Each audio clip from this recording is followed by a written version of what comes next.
Saya mempelajari putusan atas nama 8 terpidana saja, sebenarnya itu janggal. Pembuktiannya itu terlalu sederhana.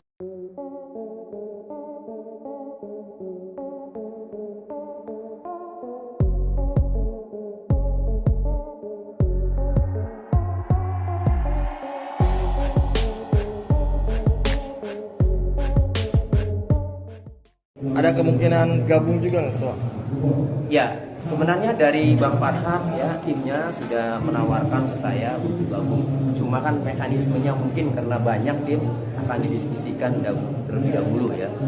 Tapi yang jelas meskipun saya tidak bergabung ya di dalam kuasa hukumnya atau penasihat hukumnya, saya datang, tim pengacara Peggy Setiawan juga datang. Ini adalah untuk memberikan support, memberikan dukungan moral baik kepada Saka Tatal maupun kepada seluruh tim penasihat hukumnya agar mereka semangat untuk mencari kebenaran, mencari keadilan, menegakkan kebenaran, mengungkap kebenaran yang sebenarnya, bagaimana apa yang terjadi sebenarnya pada tahun 2016 dalam peristiwa pembunuhan Vina Eki ini.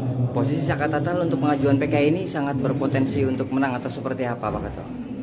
Ya, kalau kami begini, sebenarnya kami sudah mempelajari 3 putusan Saka Tatal nomor 16, putusan Ripaldi dan Eko Ramadhani, dan putusan Hadi Saputra dan kawan-kawan.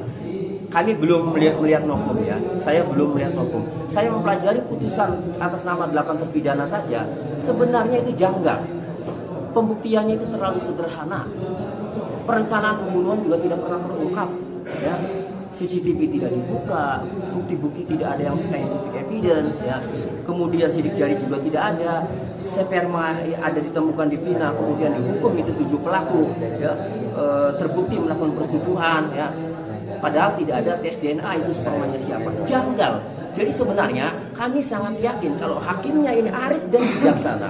Hakimnya ini benar-benar mengevaluasi ya putusan pengadilan atas nama 8 terpidana.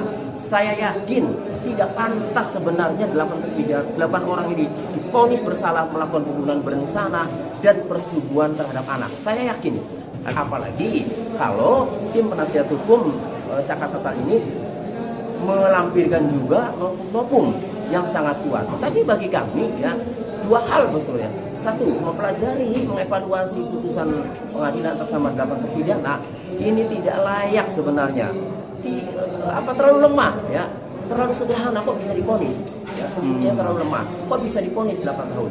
Kemudian Saka Tatal 8 tahun, yang 7 sembuh. Kemudian yang kedua ya, dengan dihapusnya 2 DPO ya, atas nama Andi dan Dhani.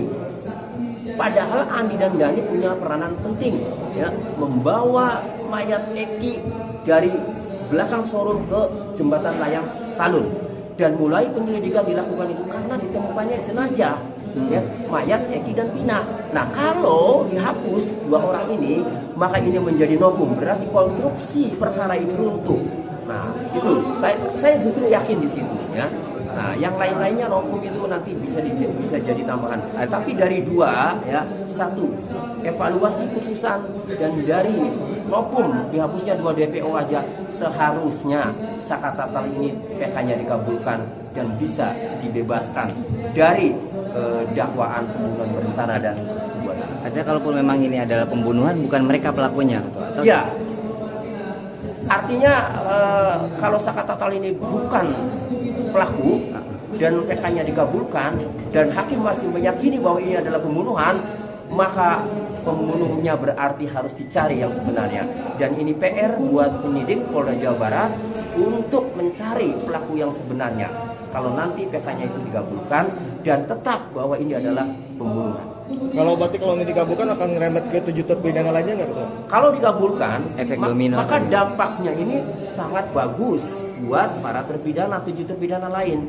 Karena kalau ini Saka Tatal kan dianggap secara bersama-sama melakukan tindak pidana pembunuhan berencana dan persetubuhan anak, dianggapnya kan secara bersama-sama. Nah, kalau Saka Tatal saja yang salah satu perannya yang dianggap dalam putusan itu, yang dinilai dalam putusan itu terlibat, kemudian dikabulkan Saka Tatal tidak terlibat, maka akan terang konstruksinya ini sebenarnya mereka ini pelaku atau bukan. Jadi kalau sakat natal digabungkan, sakat natal bukan pelaku, berarti semuanya 7 terpidana juga bukan pelaku. Maka dampaknya ini bagus buat para terpidana, dijadikan nokum lagi ya untuk mengajukan PK bagi para terpidana. Insya Allah kalau sakat natal digabungkan, PK 7 terpidana juga digabungkan. Ya. Di antara banyak sumber informasi, kami layak dipercaya karena kami menggali lebih dalam, berpihak pada kebenaran,